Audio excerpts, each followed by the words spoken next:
जितना पोलराइजेशन होगा उतना बेनिफिशियरी होगी भारतीय जनता पार्टी। तो ये चिंता का सबब आपके लिए होना चाहिए ना।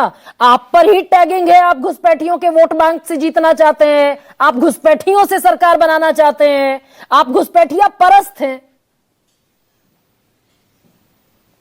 नैरेटिव यही आपकी तरफ से जाता है जब आप निकल जाते हैं वोटर अधिकार यात्रा लेकर। बिल्कुल, आपके दर्शकों को मेरा नमस्कार। बिल्कुल आपने सही बात कही कि यहां पर तो सवाल पूछना चाहिए और मैं तो पूछ रही हूं। और ये तो भारतीय जनता पार्टी का इतिहास गवाह रहा है कि लगातार जब जब बेरोजगारी पर, शिक्षा पर बदहाली, जो स्वास्थ्य व्यवस्था की हो जाती है, महिला सुरक्षा की जो बदहाली होती है, जब जब उस पर सवाल पूछने के लिए आती है विपक्ष और जनता, तभी तब इन लोगों को घुसपैठिया शब्द याद आ जाता है। और रही बात गृह मंत्री की, उनका तो आखिरी दाव है, आखिरी दाव है कि कुछ ना चले तो ध्रुवीकरण का ये तीर छोड़ दो, कुछ ना कुछ तो हो ही जाएगा। क्योंकि अगर सिर्फ सीमांचल की जनता की हम बात कर ली, मैं तो धर्म के आधार पर बात ही नहीं कर रही हूं, मैं तो बात कर रही हूं एनसीआरबी का डेटा और गृह मंत्रालय का।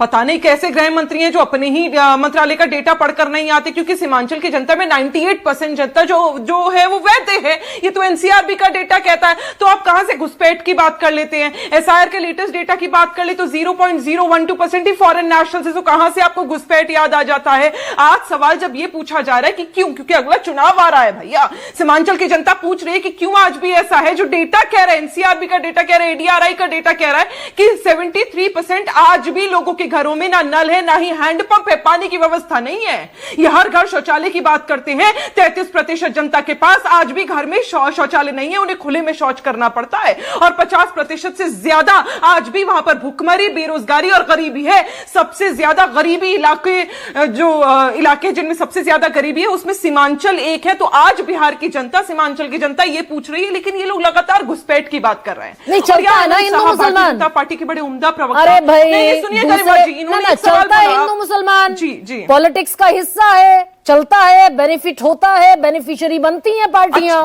वो तो दिख ही रहा है, वो तो दिख ही रहा है। मैं तो कह रही हूं, हिंदू मुसलमान की राजनीति करके ये आखिरी दाव होता है। गृह मंत्री का भी, देश के प्रधानमंत्री का भी, कभी इन्हें मंगलसूत्र चोर याद आ जाते हैं, कभी इन्हें बाहर खदेड़ो याद आ जाता है, कभी कभी इन्हें याद पंचर बनाने वाले याद आ जाते हैं, कभी इन्हें घुसपैठिया याद आ जाता है। ये इतने सालों से कर क्या रहे थे? पिछले 11 वर्षों से इनकी सरकार रही है, आज भी अपने ही सरकार का डेटा ना पढ़ के आते हैं और ना ही जनता को बताते। एक तरफ अगर पोलराइज होता है चुनाव, संसद में खड़े होकर नहीं सुनिए गरिमा जी, 2023 में संसद भवन में खड़े होकर खुद केंद्र सरकार ने जवाब दिया था कि बिहार में सबसे ज्यादा नेग्लिजिबल है वो है इलीगल इमिग्रेशन। तो आज आप अपनी बात को झुटला रहे हैं। और इतने साल से क्या कर रहे थे? बॉर्डर पे आपने कोई डेपुटेशन, ठीक है, ये आंकड़े मैंने सब रख दिए निगाह, लोगों को अगर निकाला। मैं अगर आपसे पूछूं, 122 सीटों पर चुनाव है, 24 सीटें इसमें सीमांचल की हैं, जिस पर मुस्लिम डिसाइसिव है। पोलराइज अगर होता है ये चुनाव, भाई लोकसभा चुनाव तीसरे चरण के बाद पोलराइजेशन के मोड में आया ना, मंगलसूत्र मुजरा के बयान पर, घुसपैठिए के बयान पर, ये तो सामने एग्जाम्पल है। पोलराइज होता है चुनाव तो विपक्ष का तो नुकसान है ना।